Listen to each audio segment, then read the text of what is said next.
The shooting range. In this episode, pages of history, the last prop, arsenal, arming the Frogfoot, and metal beasts, attack train.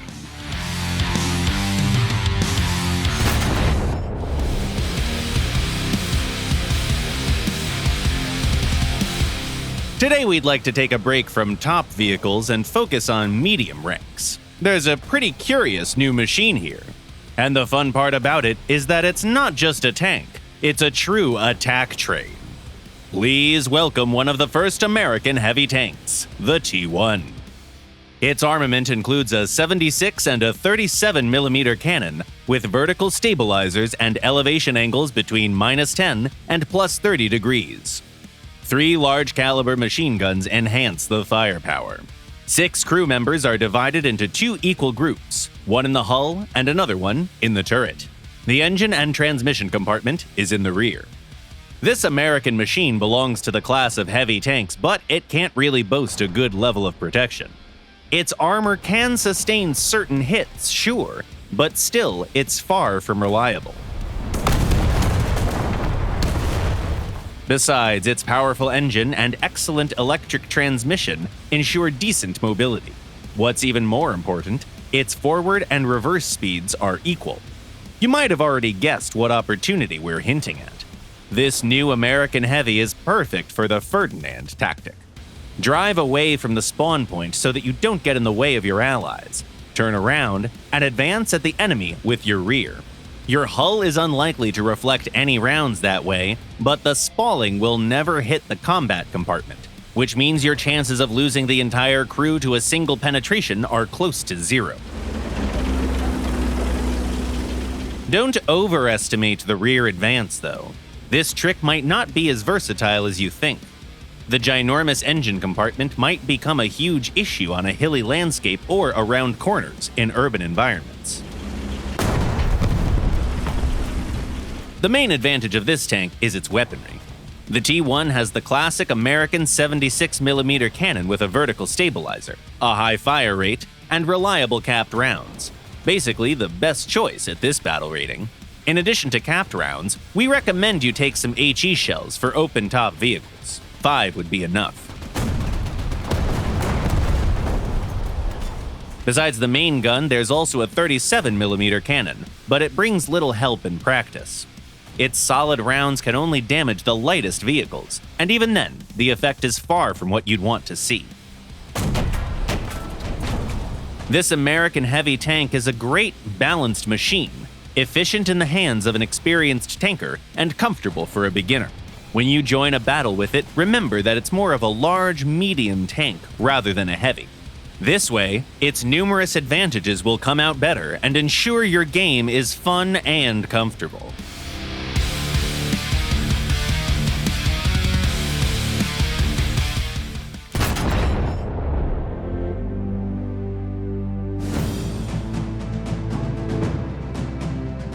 In 1946, the last Soviet piston-engined fighter, LA-9, took to the skies. The LA-11 will follow it, of course, but it was more of a modification with a new name, rather than a standalone project. Still, the fact that the LA-9 was actually made is important. But why? Fighters were pretty far in their way to the jet era, and the latest British and US prop fighters had strong 18-cylinder radial engines. Why on earth would the Soviet Union need the LA-9 with its modest Shvetsov Ash-82 FN? The time of such machines had long since passed. Why was it developed and even launched into production? Well, here's the story. In 1944, the Soviet Air Force found itself in an embarrassing situation. American strategic bombers were making regular shuttle raids where they would land on Soviet territory, get their fuel and bombs, and fly back. The honorable guests needed some escort.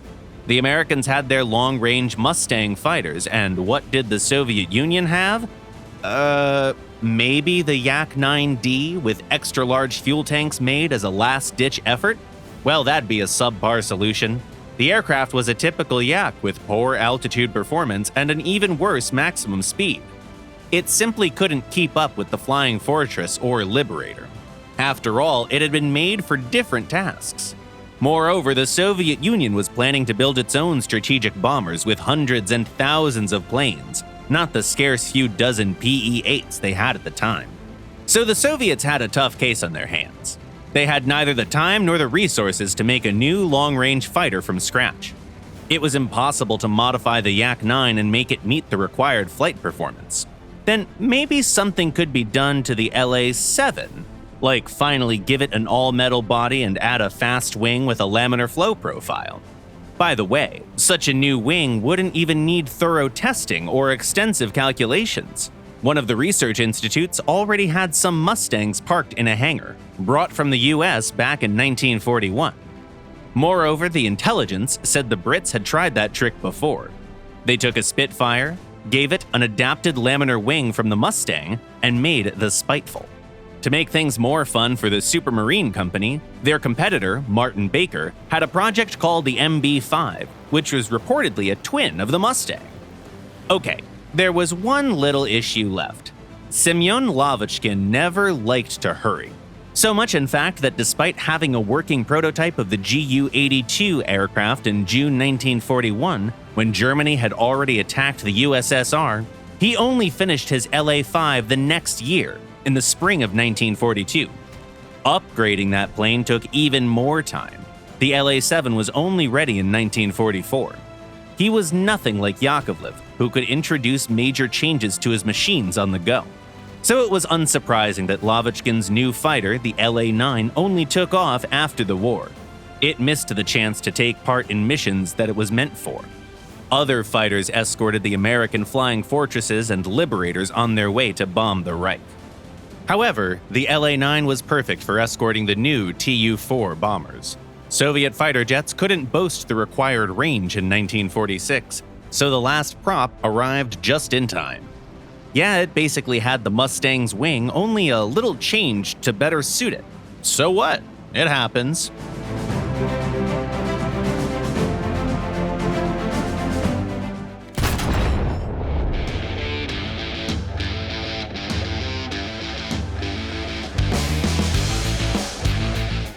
After numerous requests in the comments, today's arsenal will discuss the Su-25. How many rockets do you take? Do you need bombs? What sets should you have? When do you use them? You've asked so many questions, so let's start answering them. And before we begin, we'd like to remind you one more time. Don't get carried away composing the most versatile loadout. If you take everything you have, your chances of winning are going to be pretty low. It's hard to use up a full load, and your aircraft will be an easy target, which also reduces your lifetime in battle. The only weapon we recommend that you take to each and every battle is 2 R-60M air-to-air missiles. Their SP cost isn't too high, but the chance to send 2 enemy planes to the hangar with no cannon ammo wasted is invaluable. In air battles, the Frogfoot can bring just 2 air-to-air missiles. With its flight performance, it might even be a danger to some fighters.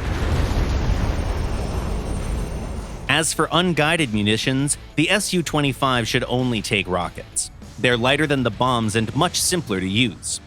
The choice of rockets is quite wide, including 7 types, but we think you should narrow down your loadout to 3. The S-25O are the best against tanks. They carry 58 kilograms of explosives, which is enough to damage heavy vehicles even with indirect hits. With a maximum load, the Su-25 can hit 8 targets with these. You might also want to create a couple of less expensive loadouts for those times when you can't afford the top ones. The S-25 can also be used to suppress enemy air defenses, but to be honest, it's a bit overkill against light vehicles. We suggest you take the S-13OF for that instead. They carry much less of a punch but come in 5 times the numbers. You can approach a target, launch a few salvos at a safe distance, and retreat from enemy fire just in time. This tactic would expand the affected area and give you a chance to knock out an incoming missile with one of your rockets. You can also mix the S-13 and the S-25 in any proportion. They have the same spawn cost, so the only thing affecting your choice is the combat situation. Just one thing to keep in mind here. The S-25 works better when placed on the internal hardpoints, because it's easier to hit heavy vehicles this way. And finally, here's the budget rocket loadout we'd like to propose, the S-5K. It's good against ground vehicles during an air battle, since the Su-25 has an ammo pool much smaller than the Thunderbolt. Moreover, this loadout will come in handy when you're low on SP. Even with rockets this small, you can help your team. The Su-25 is best at classic CAS, but it can also deliver high-precision hits with guided munitions. For this, there's only one loadout option: 4 Ha-25ML and 2 Ha-29L missiles. Which vehicle would you like to see next? Tell us in the comments while we answer some of your questions.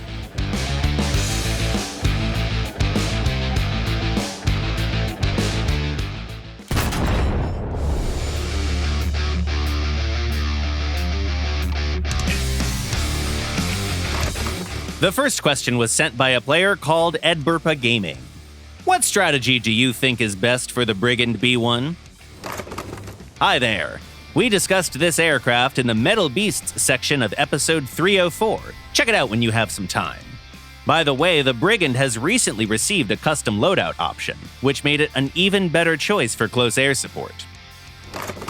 Comrade Palikov asks, what are the differences between the AIM-7F and the AIM-7M? Privyet, comrade! The M model has more advanced electronics, improving its jamming resistance and efficiency against low-flying targets. Another question comes from Comedy Inc. Can we get a Pages of History on the MiG-21s? Hi there! We usually focus Pages of History on lesser-known events, personalities, and vehicles. But since you're asking for it, we might just tell you about the legendary MiG-21 as well. That guy who uses R3 writes, is there any point in using rectangular radar over the default one? Hi, R3 guy. Yes, it's more comfortable than the classic one in many aspects. It has a larger effective area and can tell the altitude of the target. And the last comment for today was written by Thunderhans. What's the best British prop aircraft for ground attacking? Hello, Thunderhans. After a long argument, our team settled on the Shackleton with RP-3 rockets. Each frag you make with it is an occasion for a celebration. Jokes aside, the British tree makes it very hard to choose the best strike aircraft. The array of vehicles and armaments is simply too wide. The Hurricanes, the Typhoons, the Spitfires, the Tempests. There's an entire line of twin-engine planes, including the Brigand from the first question. And of course, there's the Lancasters with the biggest in-game bomb. Try everything you can. Maybe you'll find something that you'll fall in love with. That's it for today.